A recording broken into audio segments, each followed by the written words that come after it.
السلام عليكم ورحمة الله تعالى وبركاته. كلنتو وعنا وناكسن إذا لهان تيمبا كسو دوادا W3 tag iyo korsadeni HTML Somali ama HTML af Soomaaliga ahayd ay noo sii socotay. Fiidigu maanta wuxuu ku saabsan yahay marka HTML la baranayo. Marka la baranayo HTML oo aad rabto website-ka inaad from scratch ka soo dhisto, marka la soo gaadho inaad barato sida qoraal loo geliyo ama paragraph. badanka waxa dhacday dadku inay ka warwaraan talo qoraal maxaad ka dhigtaa maxaad gelisaa. Paragraphka markaad barato sida loo geliyo, inta badan waxa dhacday inaan qoraal ku diyaarsaneen oo is weydiiso talo maxaad gelisaa qoraal aad ka dhigtaa aad ku barbarataa. Marka waxaan ku tusi doonaa qaab loo generate garayo ama loo dhaliyo qoraal badan adoon ka fakirin waqtina aanu ka lumeyn. waxaad generate garanaysaa qoraal fara badan baad dhalinaysaa adoo taabanaya hal button oo keyboardka ka mid ah. Waxa laga yaabaa 10 paragraph inaad within seconds aad ku qori karto adoo taabanaya hal button oo keyboardka ku yaala. Marka let's do it. waxaad furataa code editor keeni sida aragtaan anigu uu furan yahay. halka u dambaysa tag. waxaanu gelinaynaa marka hore paragraph. waxaad taabataa B angle bracket then B paragraph sida loo geliyo waa taqaanaan waa soo barateen. haddii aad channelka ku cusubtaan insha Allah koorsada HTML-ka ah videoga ugu horeeyay dib ugu noqo. markaad angle bracket taabato oo B aad taabato asaga ku soo saaraya inta kale marka taabo ama enter dheh. marka halka dhexdooda markaad qoraalka baranayso waa laga yaabaa inay waqti ka qaadato inaad ka fikirto qoraal inaad geliso. marka ma hadda waxaanu sameynaynaa waxaanu generate gareynaynaa qoraal diyaarsan adoon waqti badan aanu ka lumeyn. marka waxaad taabataa waxaad qortaa lorem. qoraalka waxaa la yiraahdaa lorem LOREM lorem IBSUM baa la yiraahdaa. laakiin marka la gelinayo waxa ugu fudud shortcut-kooda inaad isticmaasho. haddaad taabato qorto lorem LOREM oo aad taabato keyboardkaaga halkay ku qorantay tab, wuxuu ku siinayaa qoraalka fara badan hal mar buu ku generate gareynayaa halkii adigu aad ka fikir lahayd oo oran lahayd talo maxaad paragraph ka dhigtaa. qoraalkan wax yar oo sharxi doonaa waxyaabaha loo isticmaalo oo laba arrin bay ugu muhiimsan yihiin ka aan sheegno oo kale marka la baranayo. marka intayna sharxin horta aan ka horeysiino casharkii ugu dambeeyay waxaan soo qaadanay sida loo geliyo HTML comment ama qoraal comment loo geliyo hadhow ku xasuusiya si aanad u ilaawin. marka paragraphka aanu gelinay korkiisa tag. waxaad ku qoranaa waxaanu gelinaynaa HTML comment. marka waxaad taabataa angle bracket exclamation mark dash dash. waxaad ku qoraysaa marka wixii ka hooseeya waxa ay yihiin iyo qaabka loo sameeyay iyo magacooda si hadhow mustaqbalka aad ugu xasuusato haddii dib aad ugu noqoto. marka waxaanu ka dhiganaa qoraalkan aanu sameynay waxaa la yidhahaa lorem IBSUM lorem IBSUM. waa sii faahfaahin kartaa waxaad doontaad ka dhigan kartaa wax alle wixii aad hadhow ku xasuusan karto. waxaad kaloo odhan kartaa boos buuxiye waayo qoraalkani qoraal macna sameynaya maaha waa Latin words waa kelmada Laatiini ah booska lagu sii buuxsadaa. also waxaa la yiraahdaa dummy text waa textkii ama qoraalkii maalayacniga ahaa laakiin waa maalayacni faa'iido leh. boos buuxiyaad odhan kartaa. qaabka loo isticmaalayo codekiisuna waxa weeye waxaad taabanaysaa sida loo generate gareeyo waxaad taabanaysaa ama kawada masax si shortcut-ka aan halka aad u gashato taabo dheh taabo lorem markaad qorto lorem plus tab plus buttonka tab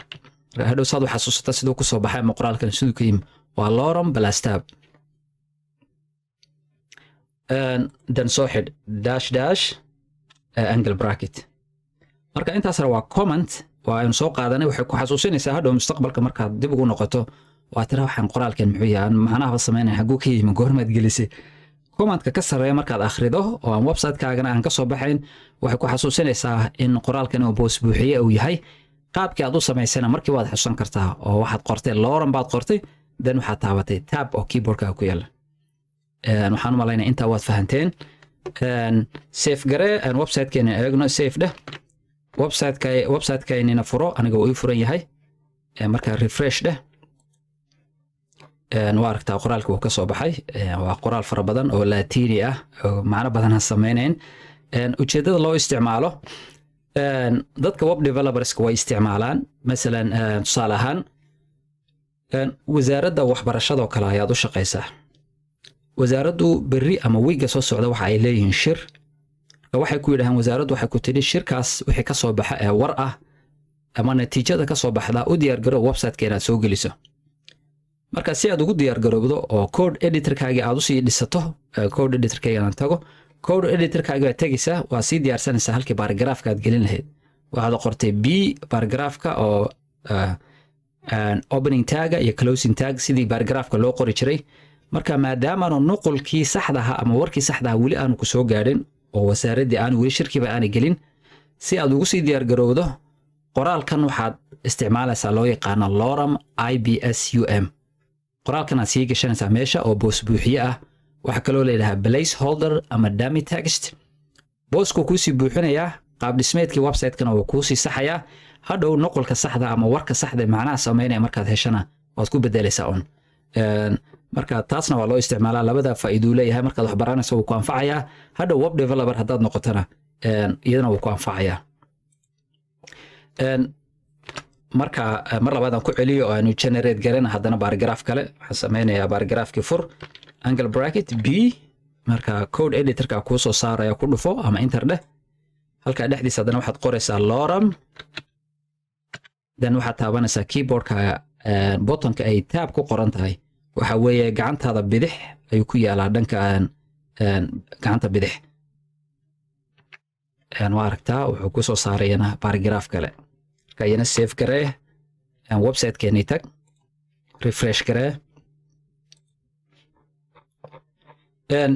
marka HTML sa aragtaan labadii qoraal waxaa laga yaabaa inay isla qoraalada hoose iskaga wada jiraan ama way isku wada dhow yihiin waxaad rabtaa inaad space u dhaxaysiiso marka HTML ma laha spacekii aynu naqaanay oo masalan word document ama notepad marka wax lagu qoranayo aynu isticmaali jirnay notepad aan furto ama Microsoft Word kolba wixii kuugu jira computerkaaga waxay raaliga noqda mid cusub aan soo furo notepad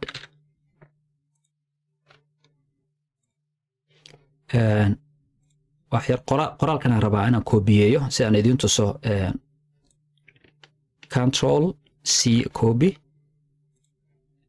notepad-ka tag paste dheh notepad-ka ama Microsoft Word marka wax lagu qori jiray haddaad u baahato laba qoraal inaad kala fogeyso line-ka ugu sarreeya line-ka ku xigaa raba inaan kala fogeeyo waxaad tegi jirtay halka ugu dambeysa kadib waxaad taaban jirtay enter waad aragtaa sida qoraalka u kala fogaaday iyo space-ka dhexdooda ku jira iska soo deji kan marka website-ka haddaan tago code editor-keenii oo paragraph-kii hore iyo kan dambe aan raba inaan kala fogeeyo paragraph-kii hore wuxuu ugu dambeysay halka closing tag-gaas b-da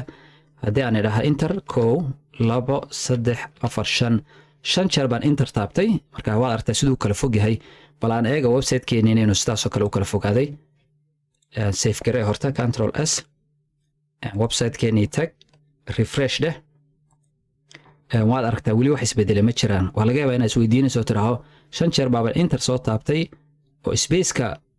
aadka u weyn baa soo aan ku arkay code editor-ka galay wuxuu halkan uga soo bixi waaye website-ku ama code editor-ku HTML ma laha qaabkii Microsoft Word ama Notepad-ka aanu space-ka u samayn jirnay oo enter-ka aanu odhan jirnay code editor-keena ku noqo 20 jeer haddaad enter tiraahdo ama space aad taabato waxba isma bedelayaan marka aan ka noqono maadaama space-kana aan wax faa'iido aan ku jirin qaabkan uga noqdona delete uma taabtay iska ilaali inuu qoraalka ka hooseeyo inaan ku amsaxmin marka hadda su'aashu waxay tahay sidee space loo gelinayaa space markaad rabto inaad geliso waxaa la isticmaalaa code tagno paragraph-kaas hore halka u dambeysa then waxaad taabataa angle bracket waxaad qoraysaa BR waxaa la dhahaa line break line break oo macnaheedu yahay space labada line buu kala ayuu break kala dhexgelinaya ama kala jebinaya oo kala fogeynaya marka br marka taabata saa ku soo saaraya taabo and then save dheh code editor-keena aan ku noqono refresh dheh marka waa aragtaan sidoo kala fogaaday space ku dhex galay marka hal line break banu sameynaa hal space banu gelin haddii aad rabto space inta ka sii badan code editor-keena ku noqo waxaad badinaysaa un line break ama br tubaad badinaysaa br kale ku sii xigsay angle bracket br sorry أنا خلدا مالين angle bracket then br saa ku soo saaraya ku dhufo mid kale hadana br ku dhufo save dhe markaa website-keena ku noqo refresh dheh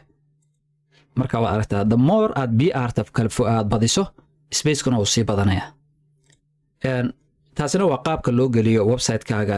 space loo geliyo oo waxaa la isticmaalaa codekaas br marka saddexda dambe maadaama hal mid aan u baahnayn iska masaxo hal mid aan ku dhaafo br taas oo kaliya marka br taas waa laga yaabaa haddii si fiican aad u xasuusato koorsadeena bilowgeedii waxaanu nidhi wax walba waxay ku bilaabmaan hoos baan soo dejiyay internet wax walba waxay ku bilaabmaan baynu nidhi opening tag iyo closing tag aan ku noqdo meelaha ugu horeeyay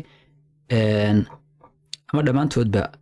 haddaad aragto h1 waxay ku bilaabantay h1 oo opening tag oo labada calaamadood hareeraha ka marsan iyo saddexdan oo ah closing tag marka br-teena marka aynu wadna aynu dib ugu noqono sida ka muuqata br-teenu waa closing tag ma wadato oo lama socoto marka si fiican haddii aad u fahanto waa laga yaabaa inaad tiraahdo tani maxay ama br-tani way looga tagay closing tagi sababtuna waxay tahay wax walba oo aan dhexdiisa la gelin qoraal ama text uma baahna in la close gareeyo tusaale ahaan aan ku noqono h1-kii h1 waad aragtaan iyo h1 oo lagu xidhay dhexdooda waxaynu gelinay hello world maadaama dhexdooda uu qoraal uu gelayo waa lagu khasban yahay in closing tag lagu daro oo lasoo xidho laakiin kan br maadaama aanu qoraal la dhex gelinayn uma baahna in lasoo xidho marka saa u kala fahan waxa la wixii aan qoraal aan la dhex gelinayn closing tag uma baahna waxaan u malaynayaa videogu waxaan ugu talagalay inuu video kooban noqdo inaan intaa kusoo gabagabeeyo insha allah aad baa dhammaan u mahadsantihiin haddii ay tahay markii koowaad channelka aad soo booqanayso insha allah subscribe garee comment share gareena social media ku share garee bulshadii hore nagu xidhneedna aad baanu idinka mahad celinaynaa insha allah channelku maadaama cusub yahay social mediahina kusii share gareeya si aanu u helno dad badan oo daneynaya web development inay bartaan السلام الله عليكم ورحمة الله تعالى وبركاته.